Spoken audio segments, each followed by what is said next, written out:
Je vais vous dire un truc, je crois qu'on vient de franchir une frontière.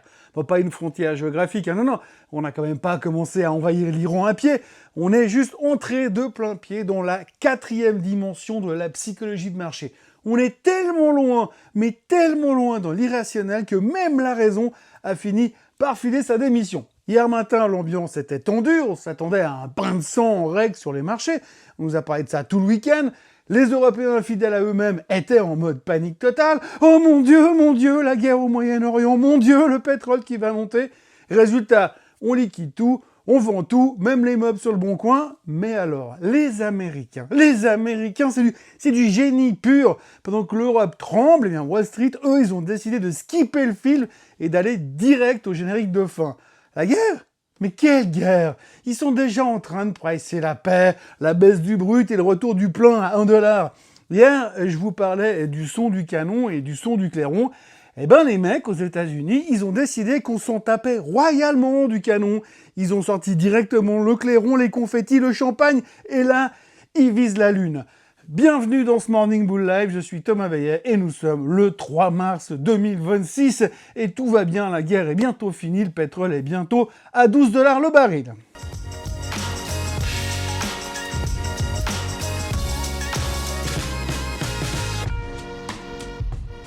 Cette émission vous est présentée par Swissquote. Alors avant toute chose, ce que vous allez entendre et voir dans cette vidéo n'est pas un conseil financier, c'est mon avis, mon analyse et parfois mon humeur du jour. Par contre, si vous voulez comprendre la bourse, là, vous êtes au bon endroit. Je suis donc absolument fasciné par cette gymnastique mentale. Alors, je l'invente pas, hein, c'est écrit noir sur blanc dans la presse de cette nuit. Les justifications pour le rebond d'hier, c'était du grand art, du Picasso de la finance. Côté européen, c'était facile, ils étaient inquiets, comme d'habitude, comme personne les a invités à la table des négociations avec les Iraniens. Ils tournaient en rond dans leur bureau, qu'est-ce qu'on fait? Alors dans le doute, ils ont balancé leur portefeuille par la fenêtre, l'inflation va monter, le pétrole va monter, la conso va plonger. Le seul espoir des Européens, c'est que Trump finisse le boulot fissa, rouvre le détroit d'Ormuz et fasse chuter le baril avant les midterms pour qu'on puisse enfin sabrer le champagne. Et puis alors, hier, il y avait le special guest, comme j'ai envie de l'appeler ce matin, le seul chef d'État qui m'a vraiment, mais alors vraiment impressionné, Emmanuel Macron. Le pauvre. On sentait la frustration pure de ne pas avoir été prévenu de la fête en Iran. Depuis samedi, le gars nous rejoue le jour le plus long, limite il est en uniforme de l'armée.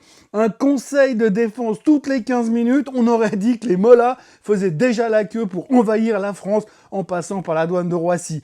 Il saute dans son jet ensuite direction la Bretagne, escorté par 4 rafales, s'il vous plaît, et le tout filmé par un 6e avion pour que BFM TV et LCI soient au courant de ses déplacements.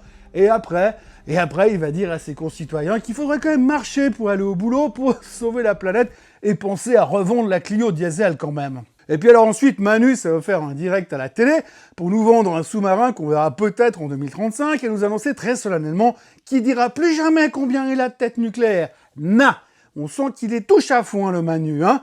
Il veut de la lumière, il veut exister. À ce rythme-là, il va finir par bombarder l'Algérie juste pour qu'on parle de lui sur CNN. Bref, pendant que Jupiter cherchait ses allumettes, les marchés européens se faisaient allumer, justement. Pourquoi? Eh bien, parce qu'ils avaient peur, tout simplement.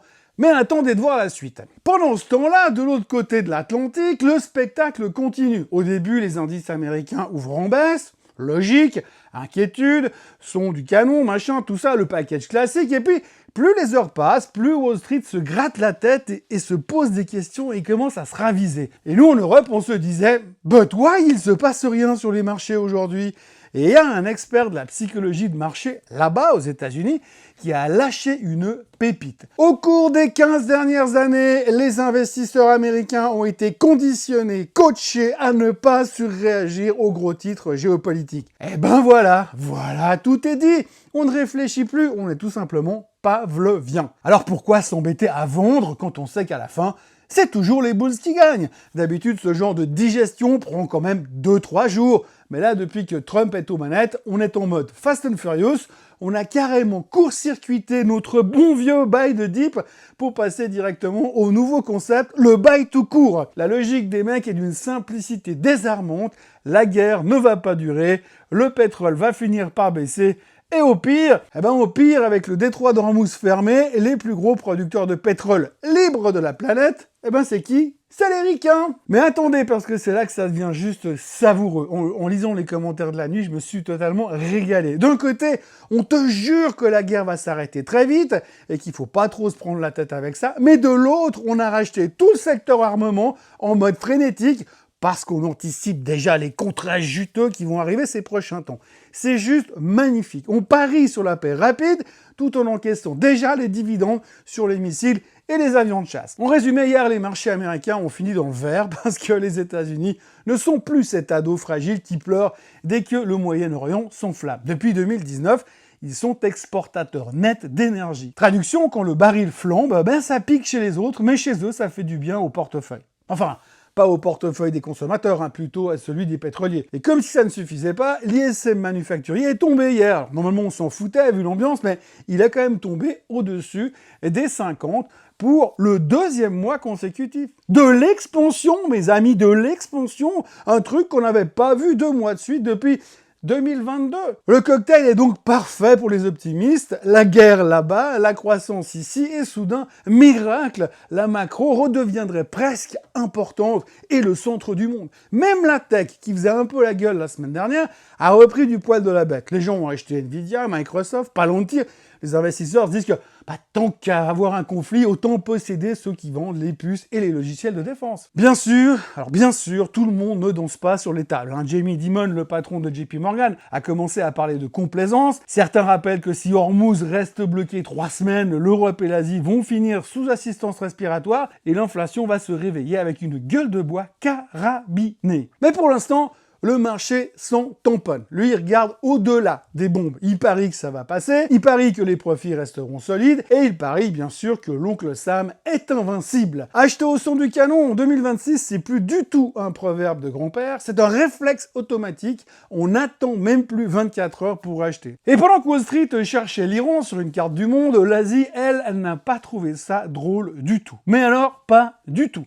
Ce matin, les marchés asiatiques ont ouvert avec cette espèce de boule au vent qu'on connaît que trop bien.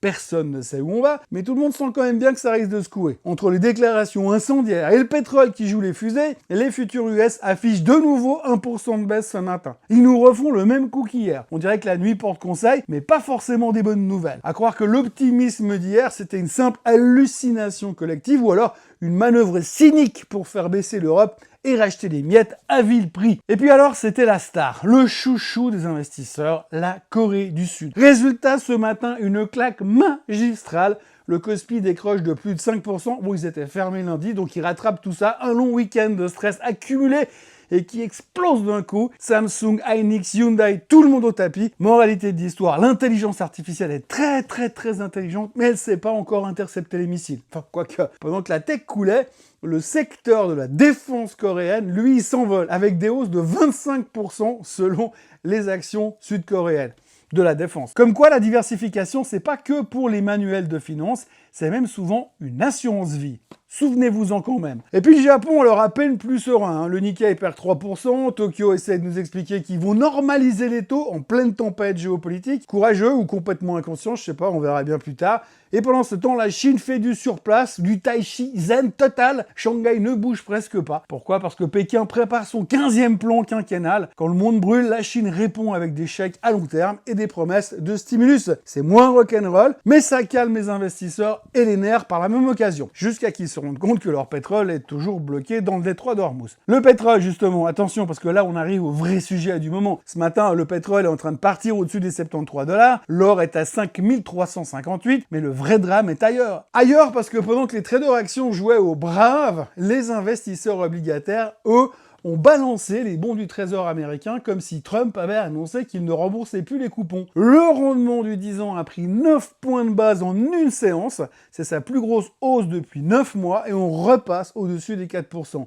Et quand le 10 ans s'énerve, c'est tout le système qui transpire. Vos crédits immobiliers, les coûts des boîtes, les valorisations boursières, bref, la logique est limpide comme de l'eau de roche. La guerre, c'est l'inflation, on brûle du fric, on brûle du matos et le pétrole flambe. Et si le baril s'installe là-haut à 73, 75, 80 $, rappelez-vous quand même que hier on parlait de 110 $, 108 $, 125 $. L'inflation qu'on croyait enterrée va inévitablement ressortir du placard au pire des moments. Et alors le plus drôle dans tout ça, c'est qu'hier, la Fed, elle a déclaré que, selon elle, la hausse du baril n'était que, tenez-vous bien, transitoire. Alors, je veux pas balancer, je veux pas critiquer, mais quand même, la dernière fois que la Fed nous avait dit que quelque chose était transitoire, c'était l'inflation. Et c'était il y a 5 ans, juste avant qu'elle monte à 10%. Quelle ironie, mais quelle ironie! La semaine dernière, tout le monde se voyait déjà dans un monde merveilleux avec des taux en baisse et un immobilier qui respire enfin. Le contraste est assez saisissant.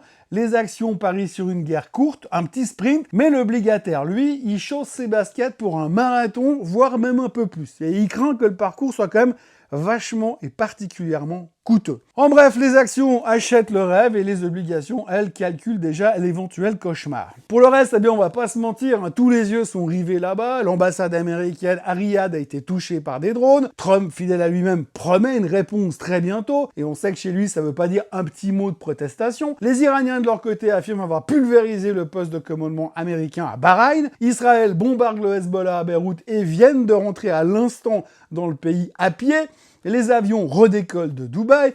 Bref, le feu d'artifice continue. Trump ne lâche rien, il est en mode vindicatif total et n'exclut même plus d'envoyer des troupes au sol. Pendant ce temps, chez Bloomberg, on essaie de nous rassurer avec une calculette. Il paraît que l'Europe peut supporter la crise pétrolière. Enfin, si c'est plié en moins d'un mois. Et ça tombe bien parce que Trump a parlé de 4 semaines. C'est quand même vachement beau la synchronisation, non? En attendant, le département d'État américain conseille à ses ressortissants de trouver un avion et de rentrer fissa à la maison. Un petit indice sur la confiance qu'ils ont sur eux-mêmes dans la région. Et puis, pendant que nous, on devient experts en stratégie militaire en passant nos journées sur Flight Radar et sur Marine Traffic, eh bien, la vie continue. Eh oui, parce que la vie continue, parce qu'il faut bien vendre des smartphones quand même. Apple lance sa semaine de nouveautés. On nous sort l'iPhone 17 comme énergie alternative à 599 $. La version cheap pour ceux qui trouvent que le premium pique un peu trop. L'objectif est clair, ratisser large sans casser l'image de la marque, tout en préparant le terrain pour Apple Intelligence et un Siri qui aurait enfin fini sa crise d'adolescence. On a aussi un nouvel iPad Air avec une puce M4, rien de révolutionnaire sur le design, c'est du rafraîchissement stratégique. Le message de Cupertino est relativement simple, on muscle l'entrée de gamme en attendant le vrai feu d'artifice IA. Et pour l'instant, eh bien les futurs sont en baisse de 1%, exactement comme hier matin. Alors, la question à 1 million, c'est est-ce que les USA vont-ils être capables, encore une fois, de renverser la vapeur et de nous rejouer le coup du « tout va bien ». Réponse dans quelques heures. D'ici là, gardez la tête froide et n'oubliez pas de vous abonner à la chaîne Swissquote en français, d'activer la cloche pour ne rien rater. Et puis ensuite, bien sûr, on like, on commente et on partage. Et on revient demain matin parce que nous, on se retrouve comme d'habitude demain matin. Allez, belle journée à tous. Bye bye. Ce contenu est informatif et éducatif destiné aux personnes connaissant les marchés financiers. Il ne constitue pas un conseil en investissement, juridique ou fiscal. Le trading et l'investissement comportent des risques, notamment la perte de capital. Les CFD et actifs numériques sont volatiles et ne conviennent pas à tous. Swissquote décline toute responsabilité quant à l'exactitude du contenu ou aux pertes liées à son usage. Produits et services disponibles selon la législation en vigueur.